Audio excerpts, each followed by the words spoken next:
বন্ধুরা, আজ আমি চলে এসেছি আমাদের দত্তফুলিয়া কালীতলার পাশে তিনতলা বাড়িতে আমরা কাজ করছি ছাদের মাথায়। তো খুব রোদ, তো এত রোদেও আমাদের কাজ করতে হচ্ছে, তার কারণ আমাদের পালিশটা রোদে এবং সামাই উভয় করতে হয়। তো যাই হোক, তো আমি তোমাদের দেখানোর চেষ্টা করব। এই দেখো দাদা, তো দাদার সাথে আমরা পালিশ করি। তো এছাড়াও আমাদের হেড মিস্ত্রি আছে পাশে, এবং দেখো যারা বাঁশ বাঁধছে উপরে, তো তারা কিন্তু আমাদের উপরের থেকেও উপরে আছে। এবং পাশে দেখো আমাদের কাজ চলছে। তো এই যে মিস্ত্রিটা পিউ মারছে, এটা কিন্তু মনসাটি বাড়ি এই মিস্ত্রির। তো আমাদেরও যে হেড মিস্ত্রি আছে, তিনিও কিন্তু খুব অসাধারণ পালিশ করে থাকেন।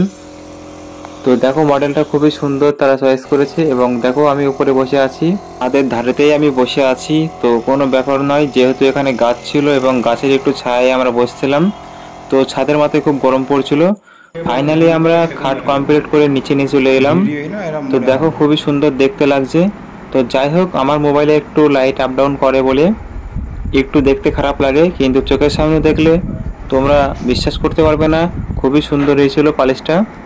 তো এটা কিন্তু মেহগনি কাঠ, কেউ কিন্তু বলতে পারবে না যে মেহগনি কাঠ, তার কারণ আমার মোবাইলের যে ক্যামেরাটা একটু সমস্যা আছে।